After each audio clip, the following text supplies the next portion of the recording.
Yo, yo, yo. 1, 2, 16, 69 people.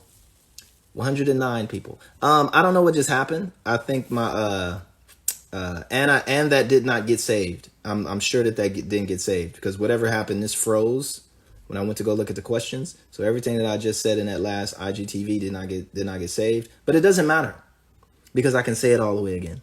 And the summary of that whole piece, right, was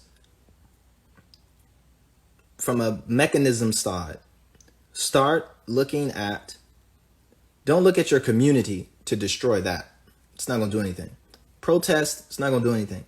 There's a certain amount of public pressure, but that public pressure doesn't guarantee that you're actually going to get a solution in the justice system for that piece. And it might even be a justification that starts for that type of behavior or that type of procedure technically in the judicial system. So don't trust that. What I think that you should do is that look for the money, follow the money. Police have two inputs. The salary initial input on the front end, on the back end, there's a pension aspect. That pension aspect is managed and invested by hedge funds and banks and these other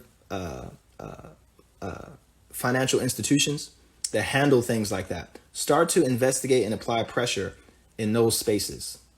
Right? Identify which hedge funds and capital, not necessarily venture capital, but hedge funds and investment banks and investment vehicles. It could be you'll be surprised who it is, who's really handling the pension for the police department in your area. And this isn't just for Minneapolis. This is everywhere, right?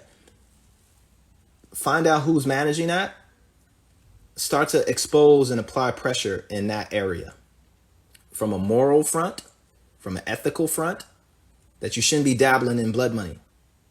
Right? You shouldn't be investing blood money, right? And that one police officer is responsible for all police officers. And until police departments around the country start to really step up, not even until, because even if they do it, at this point, it doesn't matter. Until they lean into the fucking problem that they have, then it's blood money. Your salary is blood money. Your pension is blood money. It's based off you killing people and mishandling people and abusing people, and that any financial institution should be ashamed of handling that. So from a moral, ethical front, but then also, how do you replace it? Because these dudes are greedy. Some of them are assholes. They really don't give a fuck. They have fiduciary responsibilities. They don't want to take things off their portfolio that are profitable. So you have to find areas and arenas to replace that with, right? To make it a competitive situation between the police and their pension and whatever you're providing as an alternative. And I'm not just talking to regular dudes who rap. I'm talking to people that are in my network and are in my chat who actually run these places, work with these places, have their portfolios of their companies invested in these places, have CFOs who make these decisions, institutions and educational institutions that make these endowments. If you can divest from fossil fuels, then you should be able to divest from fucking police departments. Right? If you have an activist board or activist wing, or it's even about getting people on the board who are activists to be silent activists in that space and start applying pressure. It's you can find out who sits on the boards of these companies and these hedge funds and these different organizations, these financial institutions, and start to activate those people, right? And this new age of people. So even the people that are in my network and et cetera, it's to you, to people that can actually do this and make those decisions and create and present this kind of program and why these things should be divested from in your portfolio, right? And people say, well, it's public safety. It is public safety. These niggas is unsafe, right? If you're worried about it's going to be a Gotham City, open up Arkham and let the prisoners run free in the world, and you're just going to have a crime-ridden fucking city. I mean, if the police are criminals, it's the fucking difference, right?